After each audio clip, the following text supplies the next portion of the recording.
Hi guys! Good afternoon! So ngayon po, tuturuan po natin siyang gumawa ng apple muffins. So ang una po natin gagawin ay isiset po natin yung oven ng 175. So ito na po. Switch po natin. Pindot. Yan. Wait lang, ano ba? Lagay na po natin sa bake. Saka sa 175. So, ayan guys, nakaset na po ang ating oven habang nire-ready po ni Eman ang kanyang mga sangkap. So, say hi, mahal ko! Hi! Ayan, gwapo po, no? So, ito po yung mga kailangan natin. Milk, fresh milk, flour, plain. Plain lang po yung gamit namin. 1 egg lang po yung nilalagay namin para tipid. Kasi lockdown, kailangan magtipid. Baking powder, butter, sugar, konting salt, and 2 apples. Ayan. So, ang procedure po niyan, 2 apple kailangan balatan. Balatan po and then hiwain. So, habang ginagawa po niya yon, ito pong gagamitin natin. Papahiran ko po muna siya ng butter or cooking oil. Kasi wala po tayong nabili ng panlagay. So, ayan po. Habang po siya ay naghihiwa ng apples. Ayan. Yung butter po, tunawin na po natin. So, naka-ready na ang mga gamit. Mga ingredients. Ang seryoso naman po. Oh, ang seryoso po niya. Gwapo naman. So, ayan po. Tapos na po siyang magbalat ng 2 apples. So, ito po. Yan po yung sugar. 3/4 cups of sugar. Tapos, sinalo na po natin dyan yung 1/3 cup of butter. Then, lagyan mo mahal ko ng isang itlog. Yan, 1 egg. Mix mo dyan.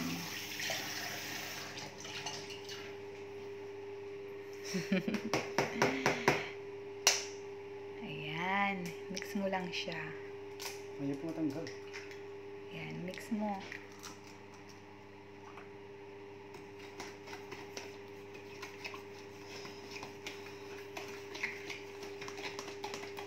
Ang galing naman ng mahal ko. Tiyak, masarap yan.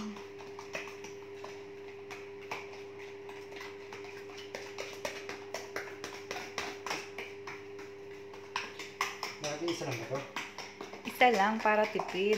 Lockdown ba? Para wag na tayong labas ng labas. Okay lang yan. So, okay na? Ayan. Okay na yan. Okay na yan, mahal ko. Okay na yan. Kahit huwag mo nang gamitan ng pangalo. So, ang sunod mong gagawin, dali mo ito dito. Yan. Ihanda mo na yung harina natin. 1½ cup ng harina. So, ayan. Lagay mo dyan. Nakalo eh? Dito muna. Salain mo dyan. Dyan mo lang muna. Dito? Yes. Salain mo. Lagay mo dyan.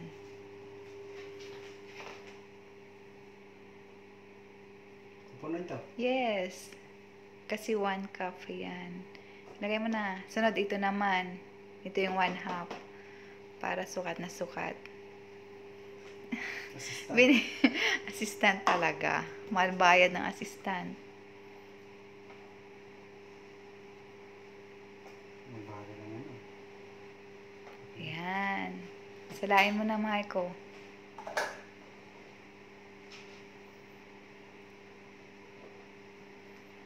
Smile ka naman. Ayan. Gwapo po niya. Okay na. Ayan, okay na. So, after nyan, halo mo na, mahal ko, yung liquid dito. Dito? Yes.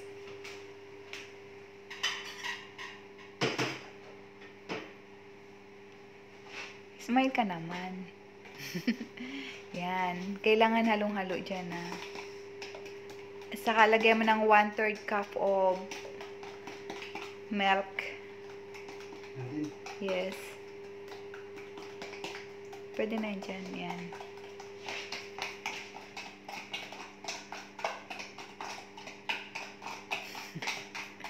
Pwede ka magsalita, mahal ko. Pipi. Ang seryoso mo. Next time, baka makita ko. Solo ka na. So, ihalo mo na, mahal ko, yung 1/2 na, 1/3. 1/3. Meron dito. Ito, mahal ko. 1/3. Ito, 1/3. Fresh milk.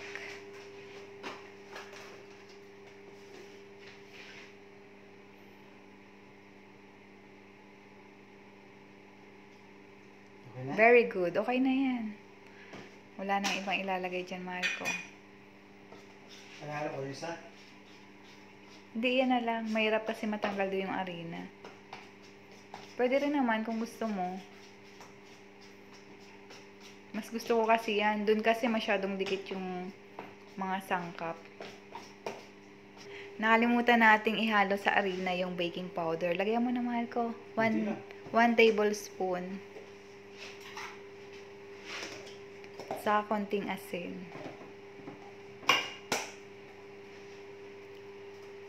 Patingin daw, mahal ko. Bawasan mo pa. Bawasan mo pa. Yan, okay na yan, mahal ko. Tapos, asin. Kunting asin lang. Kunti lang, mahal ko.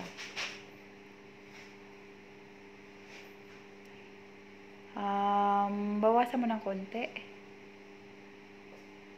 Okay na yan, mahal ko. Okay na yan.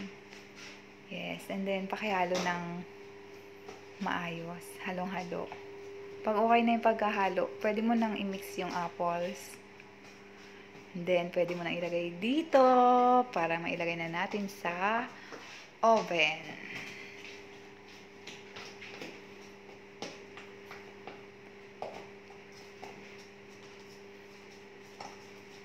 Diba? Yan din po ang gawin nyo sa mga asawa nyo. O, hindi na sila lalabas. Magbe-bake na lang sila. Malay nyo, someday, magkaroon pa kayo ng bakery. Diba? Kumikita ang kabuhayan ni Eman Ferrer.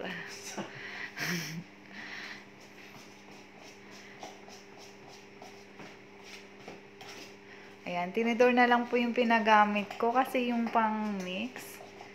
Kasi minsan pag yung ang ginamit makalat, dikit na dikit kasi yung ingredients doon. Ayan, tinidor, madali mo lang matanggal ba. Ayan, next time bibili tayo ng dekuryente. Okay na yata yun, mahal ko. I-mix mo na yung apple. Lato? Yes. Yan, pagkahalo mo yan, pwede mo na ilagay dito.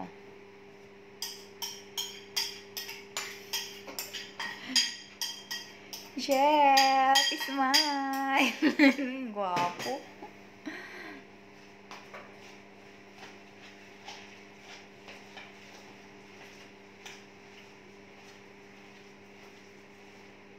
Ayaw mong ibaba. Ayan. Okay. Yan po yung kanyang technique. Baka kasi matapon. Nice. Eddie, wow. So, wala pa po kami scoop na panglagay dito. Kutsara na lang yung gagamitin niya. Okay na. Halong-halo na, daddy. Wala na. Sure ka? Oh. Joke lang. So, pwede mo na ilipat dito. Gamit ka na lang ng kutsara. Ito, panisip ko, ba? O, sige na. Kailangan na walang sami-sami, ah. Ayan po siya. Seryoso. Napaka-seryoso po niya. Mahal mo na? Hindi naman.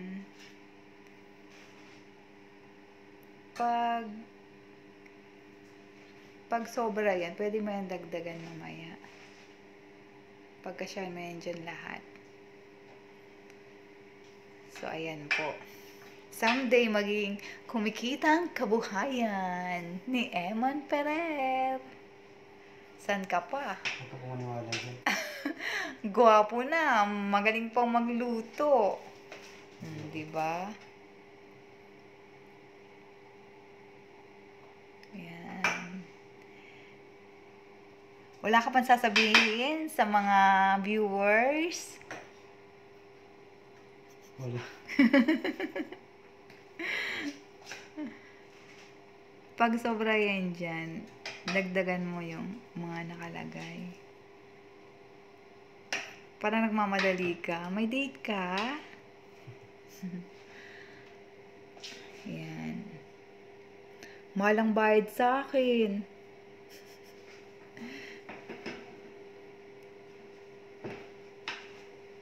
Ang unti naman yan. Sa bagay, dadagdagan mo naman mamaya. Oo. Pagkakashare mo yan dyan eh.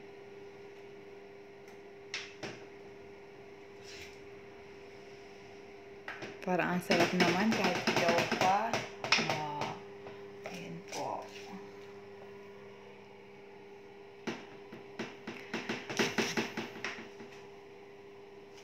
Iluluto po natin siya ng 20 to 25 minutes.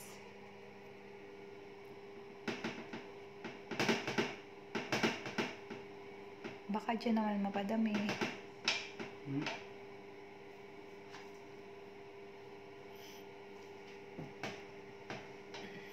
Ayan po. Sa family po ng aking asawa, pag uwi po niya, pagluluto po niya kayo. Hindi mo.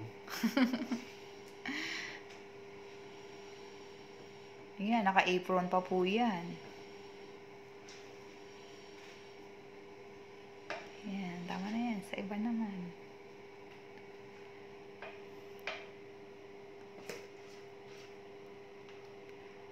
Apple Muffins by Eman Ferrer. Yan, subscribe nyo po pala siya. Eman Ferrer. Subscribe nyo rin po ako sa aking YouTube channel, Jason Ferrer. I-subscribe din po namin kayo. Yan. Yes, matatapos na po. Makakahinga na po siya ng maayos. Seryoso po niya, oh. Sana kanya lahat ng estudyante, no? Seryoso kapag tinuturuan. No, mahal ko? Oo. Oo daw. Ayan. Ibanday-banday. Okay na yun, mahal ko. Ano yun mamaya. Pag isinalang mo yan. So, ilagay mo na sa oven. Okay na yan. Lagay mo na, mahal ko. Nasaan yung mga natin dito? Nasa labas yung, ano, Saan ka lagay? dyan, sa taas. Sa babaw. Yes po. Ayan, okay na yan. Okay na yan. Ayan. Wait for 20 to 25 minutes. Bye! Ayan na po. Titingnan na po niya ang kanyang binake. Paso ka, mahal ko. Tingnan po natin ang kanyang nagawa. Tingin daw. Wow, ang galing naman ng mahal ko. Ayan po. Apple Muffins by Eman Ferrer. Thank you for watching. Ayan, luto na po. Palalamigin na po namin. Bye ka na sa kanila. Bye! And don't forget to subscribe to our YouTube channel, Eman Ferrer and Jason Ferrer. Salamat. Bye!